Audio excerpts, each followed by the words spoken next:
Mushroom city of India यानी हिमाचल प्रदेश का जिला सोलन। सोलन को मशरूम सिटी ऑफ इंडिया का दर्जा दिलाने का पूरा श्रेय खुंब अनुसंधान केंद्र को जाता है। इतिहास पर नजर डालें तो सोलन स्थित भारतीय अनुसंधान केंद्र ने साल 1961 में मशरूम पर शोध करना शुरू किया था। साल 1983 में सोलन में अलग से खुंब अनुसंधान केंद्र की स्थापना हुई। 10 सितंबर 1997 को सोलन को मशरूम सिटी ऑफ इंडिया के खिताब से नवाजा गया था।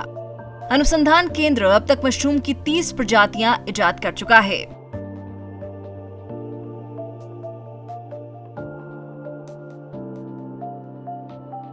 इस बार डीएमआर सोलन के वैज्ञानिकों ने करीब 4 साल की कड़ी मेहनत के बाद कैंसर से लड़ने में मददगार एक नई किस्म ग्राइफोला मशरूम को उगाने में सफलता हासिल की है। तो मशरूम में कैंसर से लेकर मधुमेह जैसी बीमारियों के खिलाफ प्रतिरोधक क्षमता बढ़ाने वाले औषधीय गुण मौजूद हैं। पिछले 3-4 सालों में हमने एक और नया मशरूम जिसे ग्राइफोला फ्रंडोसा कहते हैं या मेटाके कहते हैं, उसको उगाने में सफलता हासिल की है। और जहाँ तक ये दूसरे मेडिसिनल मशरूम है, उनकी तरह ही इसमें बहुत से मेडिसिनल प्रॉपर्टीज है, जैसे एंटी डायबिटिक है, एंटी कैंसर है या लंग्स को प्रोटेक्ट करने के लिए। वैज्ञानिकों के मुताबिक ग्राइफोला मशरूम में कई विटामिन और खनिज होते हैं। ये मैग्नीशियम, कैल्शियम और पोटाशियम का भी एक अच्छा स्रोत है। डॉक्टर सतीश सिंह ने ग्राइफोला मशरूम को खाने में किस तरह से इस्तेमाल किया जा सकता है, इस बारे में भी जानकारी दी। इसको हम लोग as a culinary medicinal mushroom भी कह सकते हैं, क्योंकि आप इसको वैसे भी कंज्यूम कर सकते हैं, जबकि गैनोडर्मा एक मेडिसिनल मशरूम है, लेकिन उनको आप खा नहीं सकते हैं क्योंकि वो उसका टेस्ट बहुत कड़वा रहता है। लेकिन इस मशरूम को आप एज ए सब्जी के तौर पर भी खा सकते हैं। और अगर आप फ्रेश कंज्यूम नहीं कर सकते हैं तो इसको आप ड्राई भी कर सकते हैं, और उसको ड्राई करने के बाद आप इसको पाउडर फॉर्म में ले सकते हैं या दोबारा रिहाइड्रेट करके सब्जी के तौर पर प्रयोग कर सकते हैं। बता दें कि चीन और जापान सालों से इस तरह की प्रजाति के मशरूम का इस्तेमाल करते आ रहे हैं।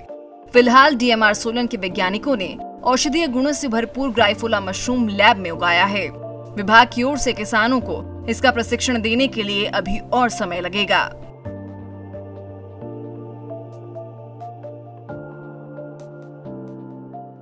अभी लेकिन हमने इस मशरूम की जो है किसान भाइयों को प्रशिक्षण देना भी आरंभ नहीं किया, और जल्दी ही मुझे ऐसी आशा है कि नेक्स्ट भविष्य में हम इसका प्रशिक्षण भी मशरूम का, जैसे बाकी मशरूम की तरह इस मशरूम का प्रशिक्षण भी किसान भाइयों को देना शुरू करेंगे और उनको इस खेती के साथ जोड़ने का प्रयास करेंगे। कैंसर की रोकथाम करने के मामले में ग्राइफोला मशरूम की प्रजाति विश्व स्तर पर दूसरे नंबर पर आती है। इस मशरूम की खेती सॉडस्ट के ऊपर, लकड़ी के बुरादे के ऊपर की जाती है, और 22 से लगभग 24 डिग्री सेंटीग्रेड तापमान के ऊपर इसकी खेती करते हैं, और लगभग 2 महीने के बाद इसकी फसल निकलती है। इससे पहले चीन में मशरूम काफ़ी फेमस था, काफ़ी पॉपुलर था मशरूम वहाँ पे, और एक्सक्लूसिवली एक मेडिसिनल मशरूम है। औषधीय गुणों के लिए इस मशरूम का प्रयोग किया जाता है। और अगर इंटरनेशनल इसकी मेडिसिनल मशरूम के स्टेटस की बात की जाए तो गैनोडर्मा के बाद ग्राइफोला का नाम आता है। और इसके अंदर इसके अंदर जो ग्राइफोला मशरूम के अंदर जो कुछ पॉलीसेकेराइड्स पाए जाते हैं, उनकी एंटी कैंसरस प्रॉपर्टी होती हैं, तो उनको रोकने के लिए इस मशरूम का प्रयोग किया जाता है। खुंब अनुसंधान केंद्र अब तक 10 से 15 तरह की मशरूम प्रजातियां इजाद कर चुका है, जो कैंसर से लड़ने के लिए इम्यूनिटी बढ़ाने के साथ नर्वस सिस्टम की ताकत बढ़ाने के लिए इस्तेमाल की जाती है। वहीं वैज्ञानिकों की इस खोज का फायदा मशरूम उगाने वाले किसानों को भी खूब मिल रहा है। बाजार में किसानों को आसानी से अच्छे दाम मिल जाते हैं। इसके अलावा दवा कंपनी भी किसानों से बल्क में मशरूम खरीदना शुरू कर चुकी है। रबी और खरीफ की फसलों से नुकसान होने के मुकाबले मशरूम की खेती किसानों के लिए फायदे का सौदा साबित हो रही है। यही वजह है कि किसान मशरूम की खेती को अपना रहे हैं। खुंब अनुसंधान केंद्र के वैज्ञानिकों की माने तो इस मशरूम की खेती विकसित की जा रही है और आने वाले समय में इस मशरूम के बारे में किसानों को प्रशिक्षण भी दिया जाएगा। इससे पहले भी खुंब अनुसंधान केंद्र देश को करीब 10 से 15 ऐसे मशरूम दे चुका है जो दवाइयों के क्षेत्र में बाजारों में उतर रही हैं।